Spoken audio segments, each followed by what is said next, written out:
Hey everyone! Today I want to share with you a way that I like to measure myself for the garments. I don't know if it's a right or wrong way. It's just something that's been working for me for a very long time, and I found that this is the way that I get the most accurate measurements for when I'm working with knitwear. So I hope that it will help you measure yourself or measure your clients for the work that you try to do for them or for you. And let me know if you need anything else after you watch this video. So we have three main measuring points, and I like to put little markers on them. It's your chest, which is right under your shoulder blades, right here, and the widest point of the chest. And it's technically the same for men and women, the measuring points. So I will put a little marker here.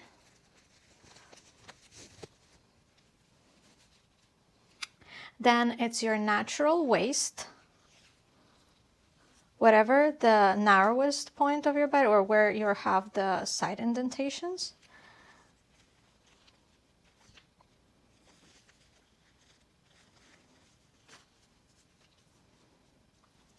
And your widest point of the hips.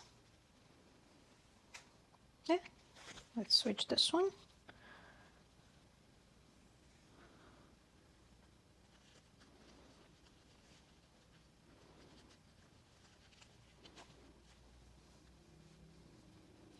I wanted to put a mirror here specifically so you can see where exactly it's hitting, because I've been seeing somebody measuring their hip like this, and this is wrong because you will never get the right measurement. You need to find your widest part around.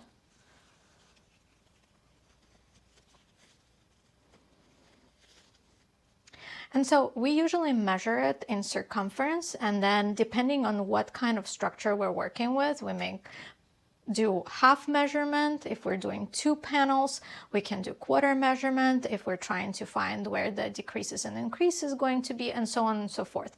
But for the easiest way, we should always start with the circumference.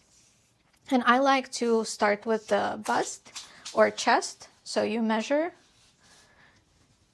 your bust area. And then for the most accurate measurements for the female figures, I like to do the over bust, where we go right on top. It's kind of hitting the same place in the back, but you're going directly above your bust.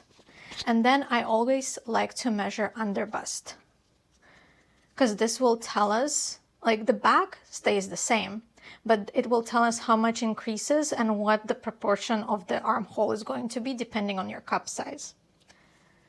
Then we do waist. What is different in some people is that your waist distance from your underarms or from your bust point and to your hip. So these markers can help us identify that distance. Usually it's 8 inches. For me, for example, my hip to waist is 9. So technically, if I would do it by standard measurements, my widest point will be 1 inch higher, and then in my actual hip, it might be a little bit either too small or too wide, or it will be like it won't fit properly. Another measurement that I like when we're doing, especially if we're doing a very fitted silhouette, is we want to measure halfway, which is a high hip, approximately where your hip bones are. And it should be about, again, for standard, it's 3 inches below. For me, it's 5 inches below the waist. So I like to measure this part where my hip bones are sticking out to see, like, your decreases from low hip, your widest point, to your high hip, to your waist might be different depending on what the difference in measurement is. And then we measure your hip. These are the main measurements. we will need them for any garment that we do, except for skirts. Tops don't need the low hip, skirts may not need the bust, but everything else we usually have all those measurements. Then another way I like to measure, I do like to measure from bust to waist, from waist to hip measurement. That gives me the best proportions. You can also do it from underarm, but again, underarm's different on different garments, so that may not be as accurate.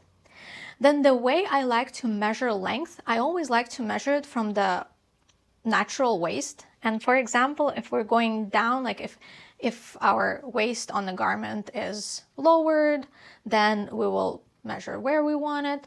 But if we're measuring length itself, I like to drop the starting point of my measuring tape and basically approximate where I want it to be. For example, if I'm doing a T-length dress, I would say, okay, I want it approximately there.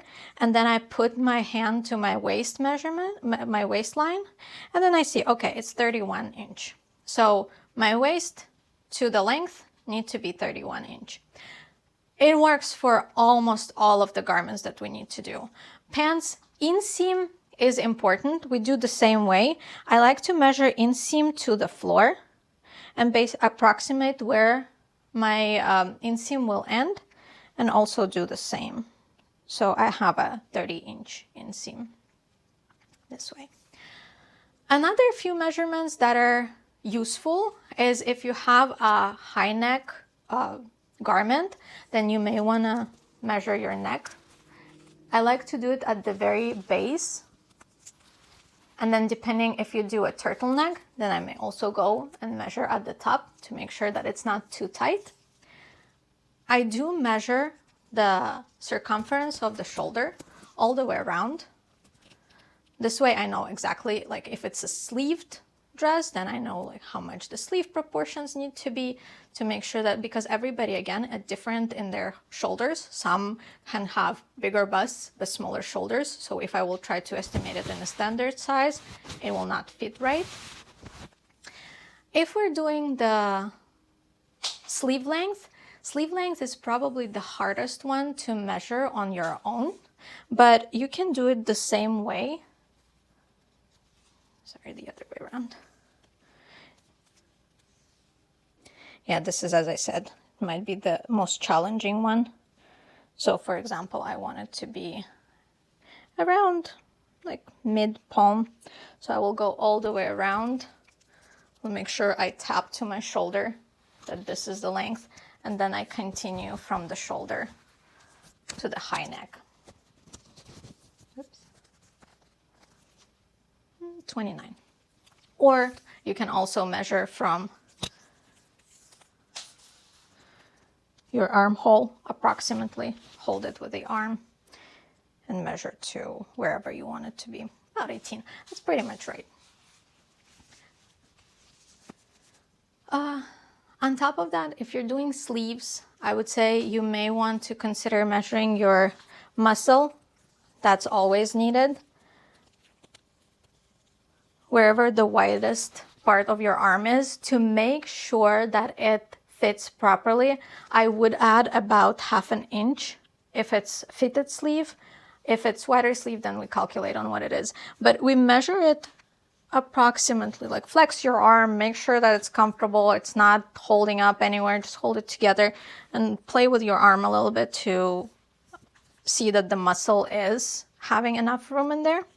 Then we measure elbow, same thing, because otherwise, if we do in some cases, like for example, my elbow is usually slightly larger, like my muscle here is a little larger than standard size. So once in a while, if I buy cotton sew blouse, it may fit in my muscle, it fits here, but I can't bend the elbow because it's too tight, because they just did a straight line from wrist to the muscle.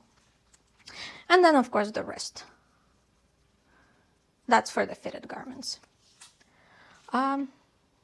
That's pretty much it. Again, you do the same thing with the leg. If you're doing fitted trousers, you do your thigh, you find the widest part of the muscle, you do the thigh, then you do your shin, and so on and so forth. So let me know if it's helpful. Let me know if you need anything else, if you have any questions, if you want any follow-ups, and we'll work on how to calculate your stitches based on your sizes.